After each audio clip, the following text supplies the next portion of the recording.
Hey everyone, super quick intro. The channel is called Degens, but that doesn't mean I am limited to Pokemon. Okay, geil. I'm a gamer at heart and I love a good challenge. Names are just words, actions matters way more. So guys, let's jump straight in and check out Blue Protocol's The Resonance. What the hell?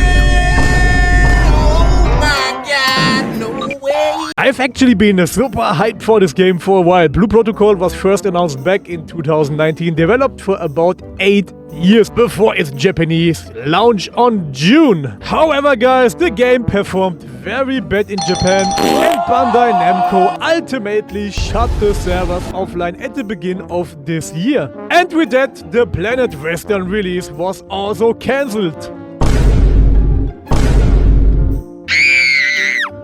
But now, it's back.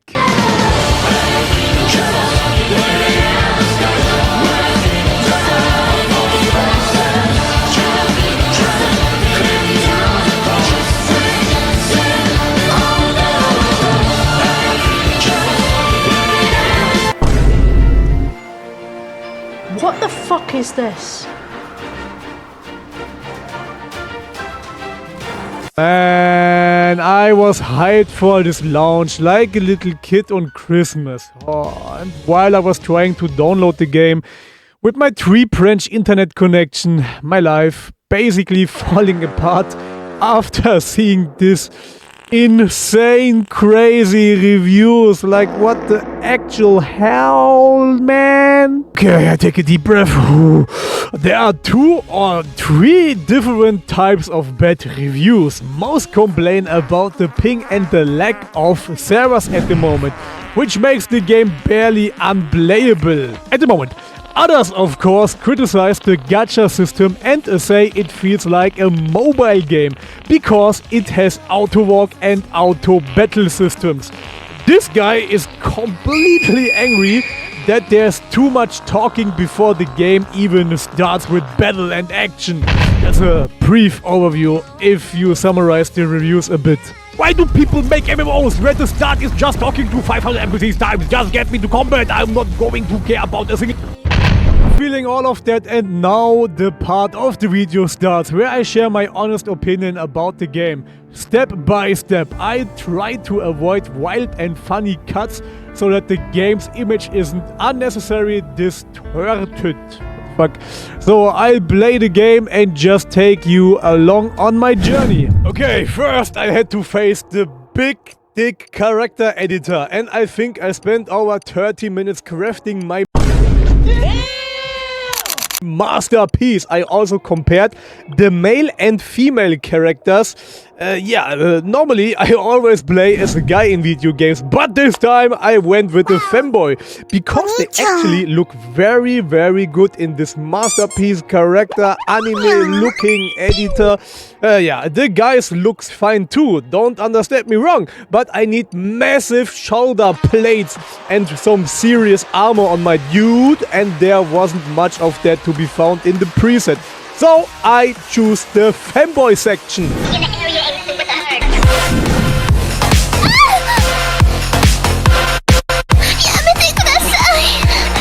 Scanning target. Oh my god!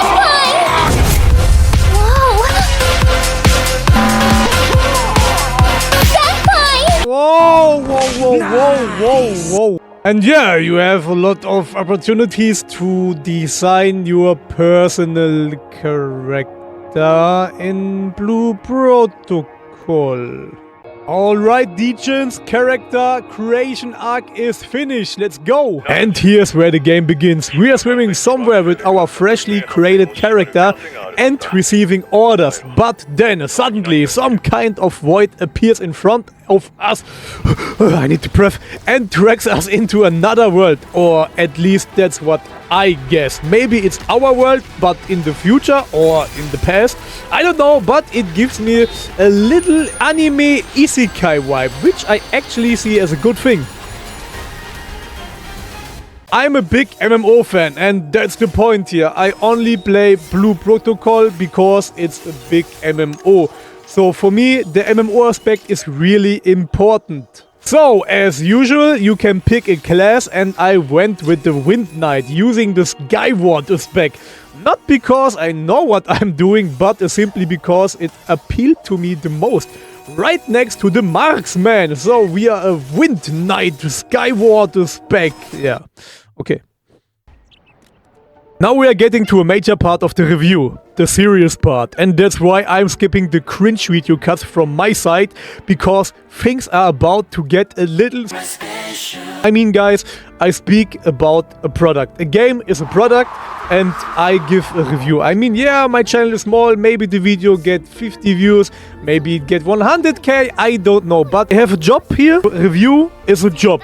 The video which I make here costs me a lot of time, and I also give a rating about the product. And I think a rating must be honest. If not, people behind the game gets fired, maybe because the game is not performing so good. So people get fired, lost their jobs, and so on. And you need to know, in the video game industry, as well as in anime and film, the first few minutes of a game or the first few episodes of a series are super important.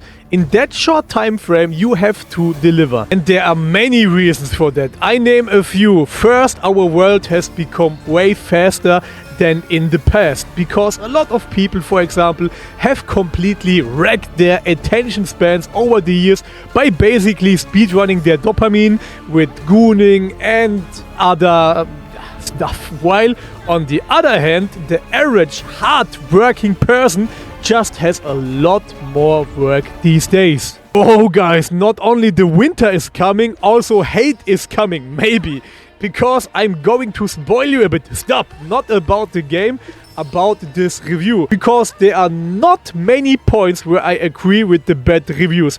Most of the other complaints are just absolute nonsense and bullshit. And honestly, such reviews should probably be deleted because they have very little to do with the reality of the game. And I'll get into that later. But where I do agree with the bad reviews is the way the story and dialogues are set up at the beginning.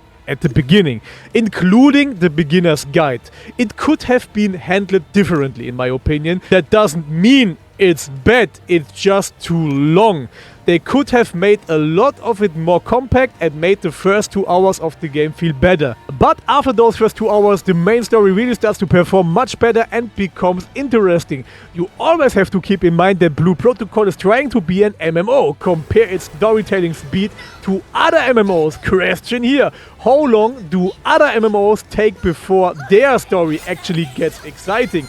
And I think a lot of people come from similar co-op gacha games and expect the same experience, but an MMO is much more complex by design. I mean, the fact that you can freely create your own character instead of playing a pre-made gacha character makes the whole thing feel much better and more authentic, at least in my opinion. And besides that, MMOs are usually not only more demanding and complex, but also takes the longest time for developers to actually complete. That's just a fact, and I don't say that to defend Blue Protocol Star Resonance. But now that we've talked about bad things, I will name the things that really stood out to me in a positive way as a new player who never played the game before. And now we start with Chapter 1, the graphics. From my point of view, the graphics are absolutely well done. I can still play Blue Protocol on my 8-year-old PC with the GTX 1080 on maximum settings, and as you can see in the video, it runs very smoothly at full HD resolution. I have to say, I'm really satisfied with that. Everything runs very smoothly while running around and exploring, and you can even adjust the number of visible players in the settings if things get a bit too crowded in the open world, like you take part on an event or you fight a world boss. From what I saw with my playtime, the world is well designed and the anime style really shines through. The cutscenes are also quite impressive for a free-to-play game. I can't complain about that. But I must say, I don't like the lip movement during the cutscenes. I find them a bit out of sync, and I'm not really a fan of the lip animation itself. Chapter 1.5. This chapter goes by pretty quickly. Many of the bad reviews complained about the ping and related issues with the ping. I had a constant ping between 100 and 120, but I didn't have a single problem because of it. Even in dungeon, where you rely on the speed and accuracy of other players, everything runs smoothly. I also didn't experience any lag myself, so you really shouldn't let that discourage you. Chapter 2. Mobile features. Dear Degens, please hold my hands because this chapter was the hardest one for me, because I actually love challenging content and difficult encounters, skill-based encounters, movement encounters. I like such stuff. So for example, if a good designed, well-made enemy kills me 15 or 20 times in a row, I like that. That's content for me. But sadly, we have mobile features inside a PC game, and in my opinion, most of the mobile style features should be removed from the game as quickly as possible. The first feature I really don't like in a PC MMO is the autoplay or auto combat function. I tested it multiple times and honestly the autoplay AI isn't bad. Sometimes it was even better than me. Honestly, a feature like this has no place in a PC game. Maybe it would make a sense in some kind of a training area, since the AI actually did a good job of showing me how to play my class. Of course, you can turn this option off and on, and you can do everything by yourself, but you have to expect that many players will still use this lazy feature. On mobile, I can kinda understand it, but on PC, mobile features like that just don't belong there. I mean, Degens, I can still accept mobile features like auto walk. This is not a big deal in my opinion, because meanwhile your character is running to your next adventure, you can go to your fridge, take some water and prepare for the next fight. I think this has nothing to do with skill or something else. I think an auto walk feature is totally fine, and I'm usually faster anyway if I do it by myself. Okay, this sounds a little bit, but you know what I mean. And even autofocus doesn't trigger me too much. I mean, many MMOs have a tap target autofocus system too. The only difference is here, if you turn this autofocus on, you don't have to move the camera by yourself. So with this feature on, you can focus on other things like your rotation or traps on the ground. Chapter 2.5. Gameplay. I think overall the gameplay is fine. I had to make a few adjustments here and there before I was really satisfied.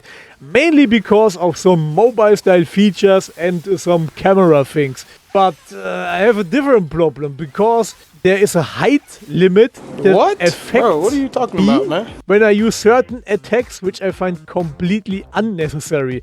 I mean, I am a wind knight. You know what I mean? A height limit for a wind knight? What is that?